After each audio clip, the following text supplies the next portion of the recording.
Chef Dato's table continues the culinary legend of Dato Kadagishvili, an immigrant from then Soviet Georgia. He became a hugely popular chef at the Tin Lizzy. He opened his own restaurant in 2010, fulfilling a dream. But just 6 months later, great tragedy. Dato was killed while driving to his restaurant, leaving a wife and 3 children. His wife, Kara, carries on with the restaurant, which made its mark with international dishes. Did that come about because Dato, of course, is an immigrant? Definitely because Dato came from a foreign country himself and was a chef. You know, those two things came together, and me having met him in his country and had traveled quite a bit to many different other countries for other reasons, we had an affinity for international cuisines to begin with.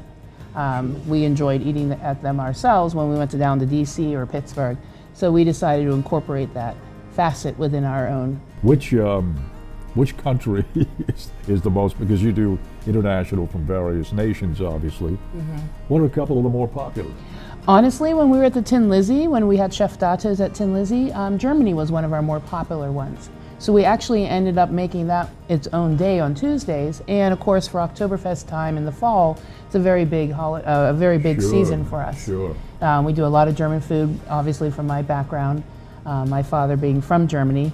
And then other than that, a lot of them are popular. Poland is very popular, Thailand's popular, all over, because you can't get these cuisines anywhere near here. Wild game is another big hit at the restaurant.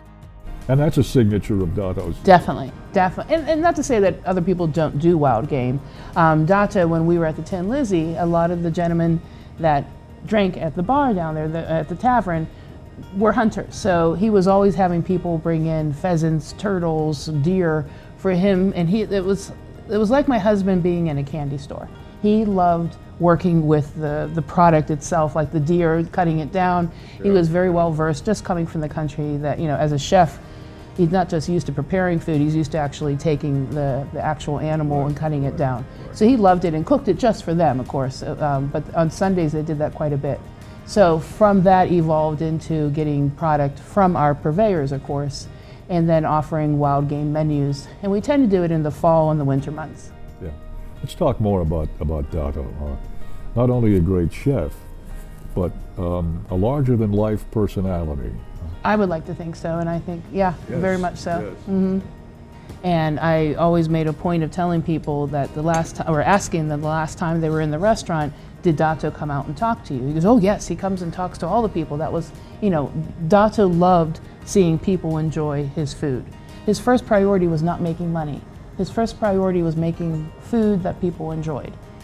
He left the money-making part, or the worrying about the money part, up to me. He just enjoyed, and I know you know this, but he just enjoyed what he did. I mean, it was a beautiful thing to see, you know. And he knew that the money would follow, but that was not his concern. Because there are people that get involved in the restaurant world that do it because they want to make money. Right. And that was not Dato's approach to it. It was more so, I have something that I want to share with people. Right. Did he not say once when he was in Georgia that the KGB hassled him? Yes, yes.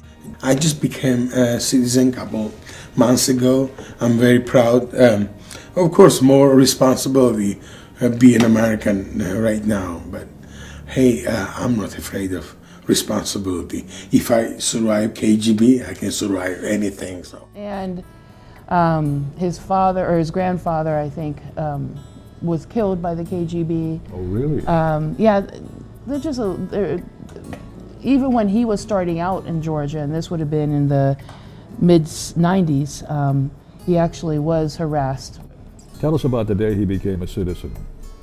There's also a great YouTube video on that, and it's just, I don't know, I think many Americans take our citizenship for granted.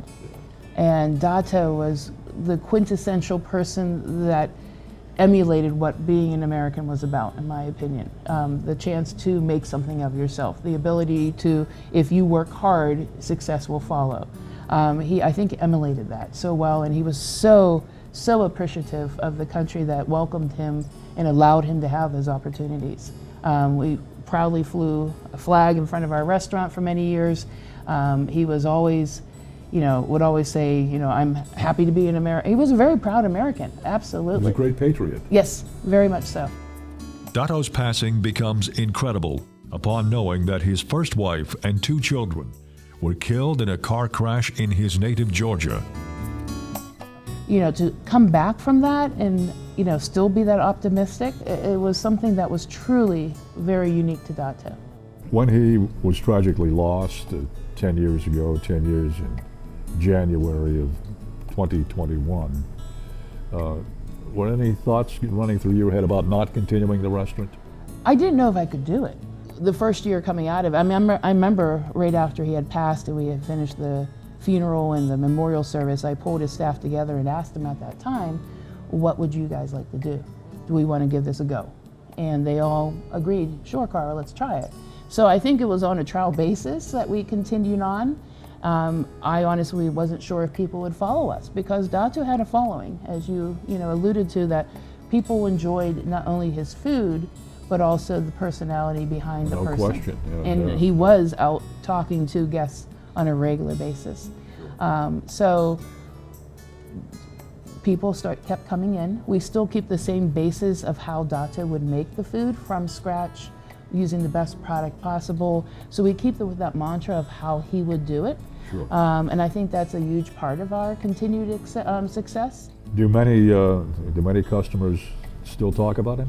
Absolutely. And not even just at the restaurant, Hank. I'll be going to Giant Eagle or, elsewhere. I was just at an auction the other day and people still come up to me, and I always love when people have Dato stories, as I call them, and I usually try to pass them along to my kids. I like to think that all kids have somebody to look up to. I'm just wish my kids could have had more time with him, because he had a lot to share with them, a lot. How are they? They're doing well. They're doing well. I think the biggest part, losing that father figure was incredibly hard, especially for the boys, because one, they were old enough to have memories of their father, and they're boys, and they're nice to have the father figure for them, and as well as for my daughter, who unfortunately does not retain as many memories because she was only 4 at the time. Yes. But they're doing well.